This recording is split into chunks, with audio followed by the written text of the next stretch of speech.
Orthopaedic চিকিৎসায় বিশ্বখ্যাত এলিজারভ technique প্রশিক্ষণে রাজধানীতে 4 দিনের প্রশিক্ষণ কর্মশালা শুরু হয়েছে।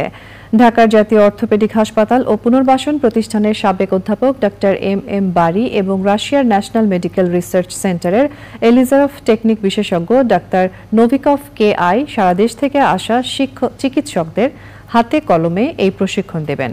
জান্নাতুল বাকিয়া কেকার রিপোর্ট। জন্মগতভাবে হাত পা বাঁকা, আঘাতজনিত কারণে হাত পায়ের ভাঙা হাড় জোড়া না লাগা, হাত পা ছোট বড় হওয়া বা সোজা করতে না পারা, এমন নানান ত্রুটি সারাতে চিকিৎসায় বিশ্বখ্যাত এক পদ্ধতি এলিজারভ টেকনিক। আমাদের যেটা পঙ্গু হসপিটাল ওইখানে আমরা চালু করে দিয়ে আসছি।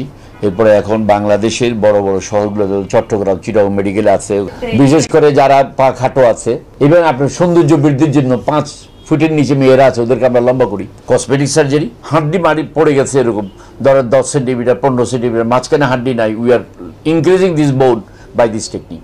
উদ্দেশ্য হলো তারা যেন বাংলাদেশে আমাদের যত দুর্ঘটনা জনিত, আঘাতজনিত, ইনফেকশন জনিত পেশেন্ট আছে তাদেরকে যেন ভালো একটা সার্ভিস তারা দিতে পারে, তারা এই হাতে কলমে এটা শিক্ষা নেওয়ার জন্য। প্রথম বিশ্বযুদ্ধের সময় যুদ্ধাহতদের চিকিৎসায় এলিজারভ পদ্ধতি ব্যবহার করেন সে সময়ের orthopaedic surgeon doctor গ্রাভিয়েল আব্রামোচিভ এলিজারভ।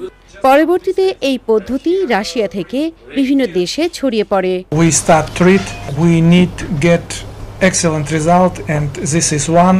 This is Victory 11. With together our effective job повышается во много раз. Increase for so many times, and I hope Bari Elizarov Center in Bangladesh. রাজধানীর 7 মসজিদ রোডে বারি এলিজারভ অর্থোপেডিক সেন্টারে সপ্তমবারের মতো এই প্রশিক্ষণ কর্মশালার আয়োজন। সারা দেশের বিভাগীয় মেডিকেল কলেজ হাসপাতাল থেকে আসা অর্থোপেডিক সার্জনরা এতে অংশ নিচ্ছেন।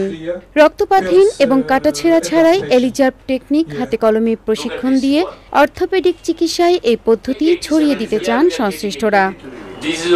জান্নাতুল বাকিয়া কেকা, চ্যানেল আই, ঢাকা।